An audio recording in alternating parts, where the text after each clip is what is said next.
Then it was time to get back to business. Then he did it again. And he decides to make it his goal to make me orgasm.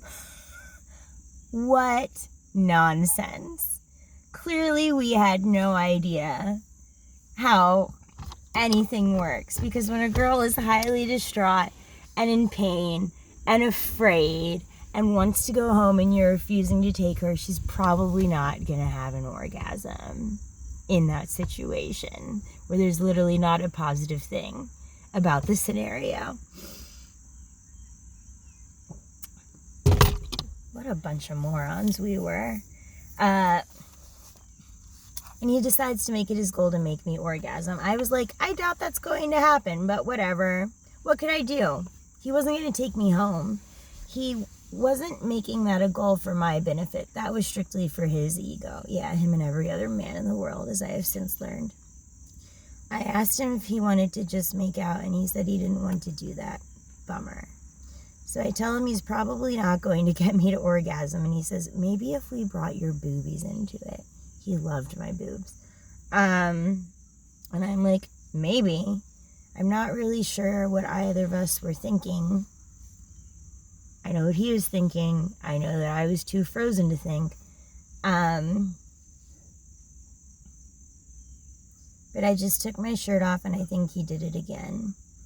I decided to really stretch myself in this situation, and he took my bra off.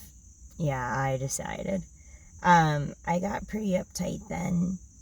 This was so awful. He was trying to touch them using his soothing voice, and I kept fighting him off.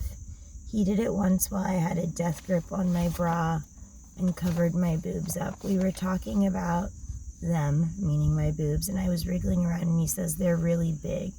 And I'm like, I know, as I continue to wriggle. So we relax for a moment, and he says he's going to do it again.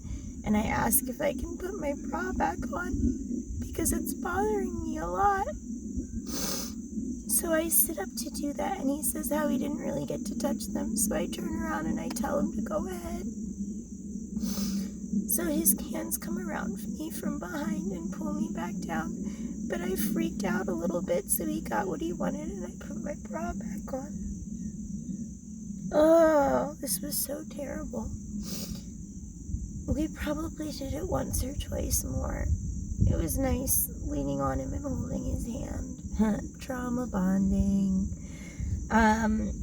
Way in the beginning, I commented that this was how Blank and his girlfriend were sitting last night, and he expressed slight concern for himself that he was able to just do this with someone he didn't feel that way about, and maybe that means he can't be in a relationship. He was in a relationship very soon after that.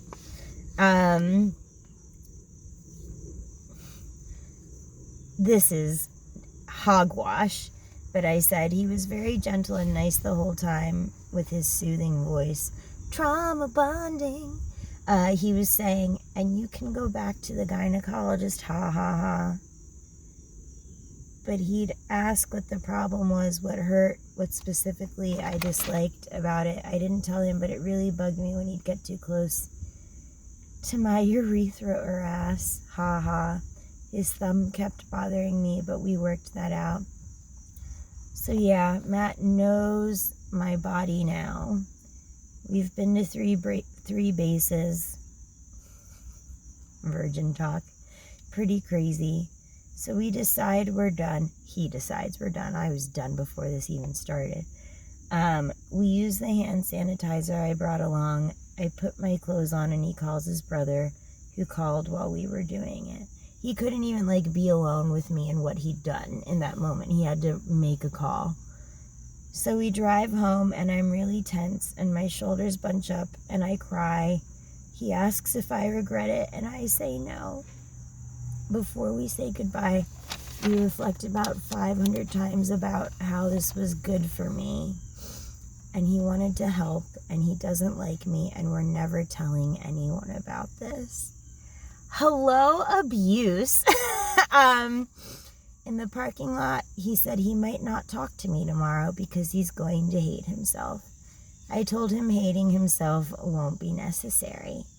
He hugged me, because I asked him to. And I told him that I do love him in some sick, twisted, boundaryless friend sort of way. He said, Lisa, you love me, and I forgive you for that.